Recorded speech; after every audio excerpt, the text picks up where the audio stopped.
행정부가 지금 다음 주 반도체 관세율을 발표할 것이다라고 예고한 데 이어서 반도체 수입이 국가 안보에 미치는 영향을 조사를 한다라고 합니다.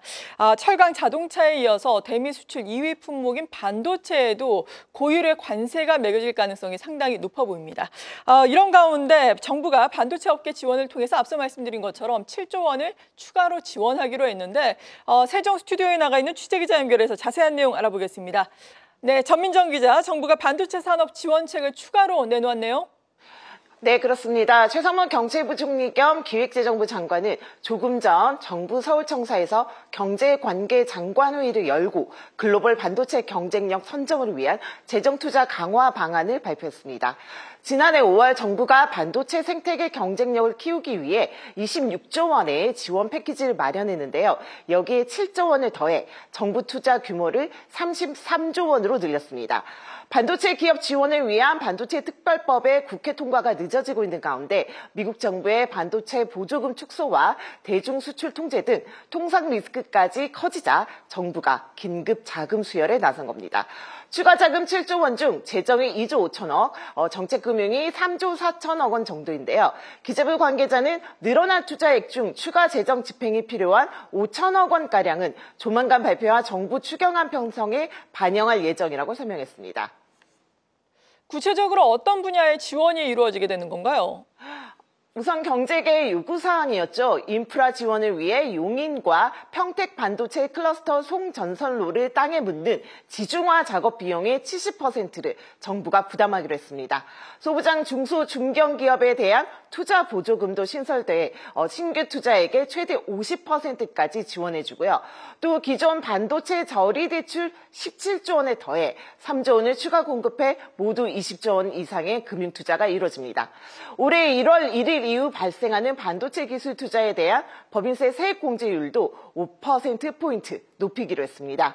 대기업과 중견기업은 20%, 중소기업은 30%까지 공제율이 확대됩니다. 가령 비수도권에 있는 매출액 1,000억 원의 소부장 반도체 중소기업이 올해 100억 원 규모의 설비 투자를 할 경우 그 절반인 50억 원을 보조금으로 돌려받고요.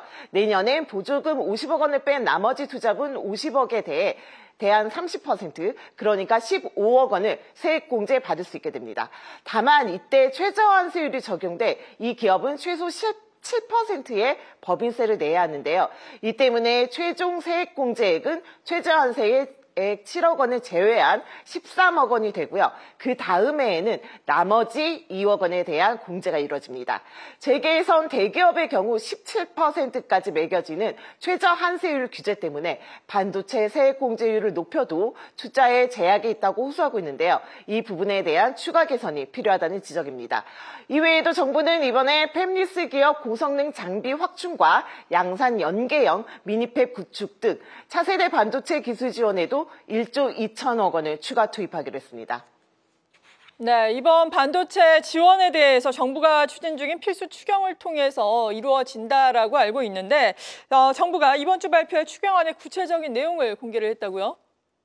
네, 정부는 이번 주 내에 산불 등 재해 대응, 통상 AI 경쟁력 강화, 민생 지원을 위한 필수 추경안의 세부 내용을 확정해 국회에 제출할 계획인데요. 최상무 부총리는 오늘 회의에서 추경 규모를 당초 10조 원에서 약 2조 원 더 늘려 12조 원대로 편성하겠다고 밝혔습니다.